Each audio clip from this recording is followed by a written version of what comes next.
কৃষ্ণা। নমস্কার বন্ধুরা, আশা করি সবাই কালাচাঁদ কৃপায় ভালো আছেন। এগুলো যে দেখছেন, এগুলো আমার বাড়ির ফুল না, এগুলো সবই আমার মায়ের গাছের ফুল। আমি আগের ভিডিওতেও দেখিয়েছি যে অনেক সময় বাড়িতে ফুল না থাকলে বা গাছে অনেক ফুল থাকলে মা ফুল দিয়ে যায় কালাচাঁদের জন্য। আজকেও মায়ের গাছে অনেক রকম ফুল ফুটেছে, অনেক বেশি, তাই মা সকালবেলা এসে কালাচাঁদের জন্য ফুলগুলো দিয়ে গেছে। আর এদিকে আমার কালাচাঁদকে চান করিয়ে চন্দন তুলসী দিয়ে বসিয়ে রেখেছে, এবার এই ফুল দিয়ে সাজাবো।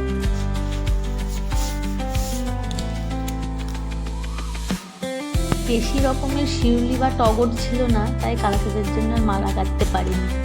এই স্থলপদ্ম, কাঞ্চ, নীলকণ্ঠ দিয়েই কালাচাঁদের চরণে দিয়েছি।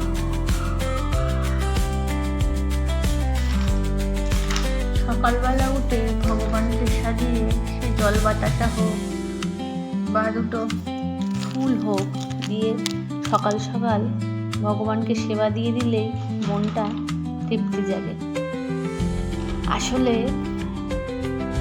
সুখের সময় পৃথিবীতে জানেন অনেক মানুষ থাকে পাশে, দুঃখের সময় কিছু কিছু মানুষ পাশে থাকে, কিন্তু সবাই থাকে না, আর থাকে শুধু ঈশ্বর। তাই যারা আপনার দুঃখের সময় পাশে থাকবে তাদেরকে কোনো মতেই হারানো যাবে না। আমি মনে করি তারা ভগবানেরই আশীর্বাদ। আসলে ভগবান ওপর থেকে এসে তো আর আমাদের সাহায্য করতে পারে না, তাই কাউকে না কাউকে পাঠায় সাহায্য করার জন্য।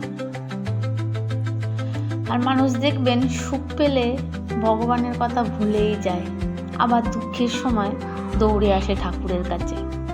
কিন্তু আমাদের সব সময় ভগবানকে স্মরণ করতে হবে, ভালোবাসতে হবে, মনে করে রাখতে হবে তাকে, সব কাজেই তাকে মনে করতে হবে।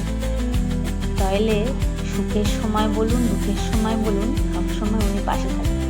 সবাই ভালো থাকবেন।